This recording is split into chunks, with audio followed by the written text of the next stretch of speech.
بسم اللہ الرحمن الرحیم۔ السلام علیکم ورحمۃ اللہ وبرکاتہ۔ نماز کورس کے اندر اپنے تمام بھائیوں اور بہنوں کو خوش آمدید کہتا ہوں۔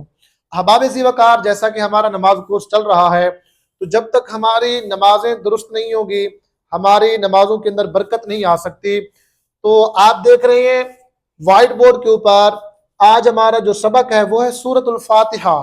سورۃ الفاتحہ نماز کے اندر ریڑھ کی ہڈی کی طرح ایک اپنی حیثیت رکھتی ہے۔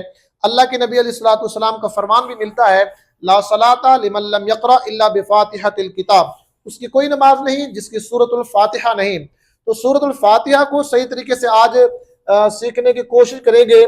اکثر لوگ جو ہے نا، بیشتر جن سے سنا جاتا ہے، سورۃ الفاتحہ کو صحیح نہیں پڑھ رہے ہوتے۔ تو میرے دوستو، اس ویڈیو کے ذریعے، اس پیغام کے ذریعے، سوشل میڈیا کے ذریعے ہم اپنی نمازوں کو بہتر کر سکتے ہیں، اور کوشش کیجئے گا صدقہ جاریہ سمجھ کر آگے دوستوں کو شیئر بھی کیجئے گا، شاید کہ کسی کا بھلا ہو جائے۔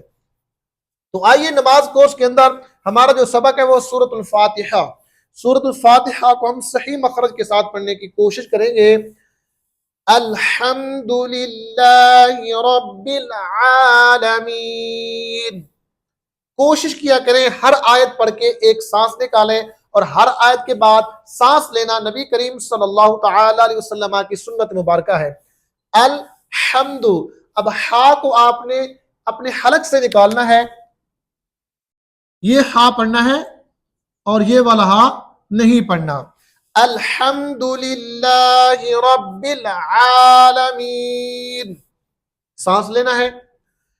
الرحمن الرحیم، یہاں پر بھی وہی ہا آ رہی ہے، ہا ہلکی، تو آپ نے اپنے حلق سے نکالنا ہے۔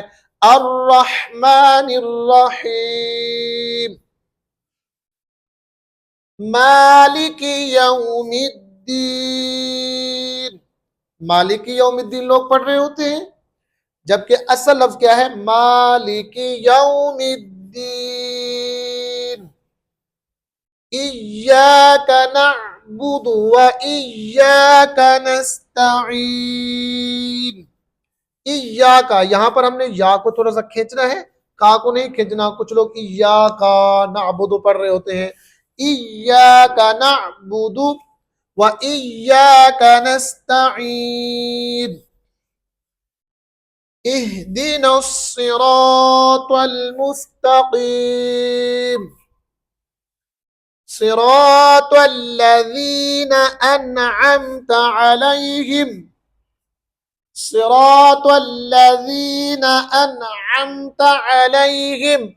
انعمت، یہاں پر آپ نے عین کا مخرج دیکھنا ہے، عین کا، کہ عین کو ہم نے کس انداز میں پڑھنا ہے، یہ بھی آپ نے حلق سے نکالنا ہے۔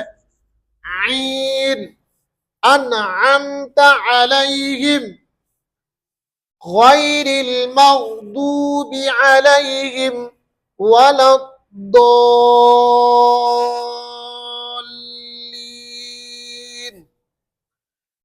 یہاں پر کچھ لوگوں کا سوال یہ بھی ہوتا ہے کہ اس کا مخرج کیا ہے، مغضوب اور ولا الضالین؟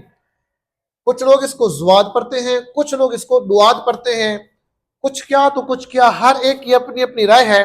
جہاں تک میرا موقف ہے، میں سمجھتا ہوں اس کو آپ نے نہ دعاد پڑھنا ہے نہ زواد پڑھنا ہے، یہ دونوں غلط ہیں، بلکہ ان دونوں کا مجموعہ جو ہے وہ اس کا مخرج جا کے بنتا ہے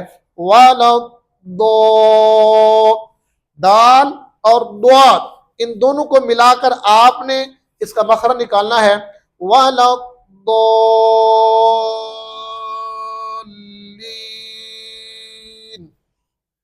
آمین۔ تو جی احباب، یہ تھی ہماری سورۃ الفاتحہ۔ شارٹ ٹائم میں میں نے آپ لوگوں کو سکھا دی، مزید اس کی میں گہرائی کی طرف نہیں جانا چاہتا۔ لوگ جو ہے نا، ان کی ڈیمانڈ ہوتی ہے کہ شارٹ ٹائم میں ویڈیو بنائیں، تو اگر میں ایک ایک